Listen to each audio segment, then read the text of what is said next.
عالمی مدنی مرکز فیضان مدینہ کراچی میں حیدرآباد کے ایک سافٹ ویئر ہاؤس کے اونر اور دیگر پروفیشنلز پر مشتمل ایک وفد کی حاضری ہوئی۔ پروفیشنل فورم کی دعوت پر آنے والے اسلامی بھائیوں کا IT department, Islamic research centre, Faizan on line academy اور مدنی چینل سمیت دیگر شعبہ جات کا وزٹ کروایا گیا اور انہیں وہاں ہونے والے دینی کاموں کے حوالے سے بتایا گیا کہ اسلامی بھائیوں نے وفد کو عالمی سطح پر ہونے والے دینی و فلاحی کاموں سے متعلق آگاہی دی اور مختلف کورسز کے حوالے سے بتایا اور انہیں بھی دعوت اسلامی کے دینی ماحول سے وابستہ ہونے، فرض علوم سیکھنے اور دین متین کی خدمت کرنے کی ترغیب بھی دلائی، جس پر شرکاء نے مدنی خبروں کو اپنے تاثرات بھی دیے۔ ویسے میں نے سنا تھا فیضان مدینہ کے بارے میں،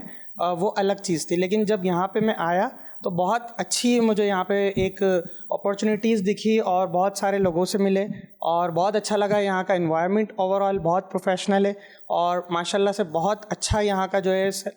انداز ہے ہر چیز کو پریزنٹ کرنے کا، ایک پروفیشنل طریقے سے ہر چیز کو پریزنٹ کیا گیا ہے۔ ڈفرینٹ شعبے پہ یہ کام کر رہے ہیں، یہ دیکھ کر بہت اچھا لگا اور میں دوسرے لوگوں سے بھی یہ درخواست کرتا ہوں کہ آپ آئیں، وزٹ کریں اور یہاں پر ان کی پروفیشنلزم دیکھیں، کس طریقے سے یہ ورک کر رہے ہیں، کس طریقے سے انہوں نے اپنے ڈپارٹمنٹس کو الگ الگ طریقے سے ڈیوائڈ کیا ہوا ہے، کس طریقے سے انہوں نے پروفیشنلز بٹھائے ہوئے ہیں، کس طریقے سے پروفیشنلز کام کر رہے ہیں۔ یہاں پہ جو پروفیشنل کے ساتھ میٹ اپ تھا اور سب سے زیادہ جو اس کے اندر سب سے اچھی بات لگی کہ جو بھی بندہ ملا وہ فرسٹ ٹائم ملا، لیکن ایسا نہیں لگا کہ پہلی دفعہ ملا، تو اس طریقے سے جو ہے وہ بہت زیادہ اچھا لگا۔ یہاں آنے کے بعد انشاءاللہ جو ہے ضرور آگے بھی وزٹ کرتے رہیں گے۔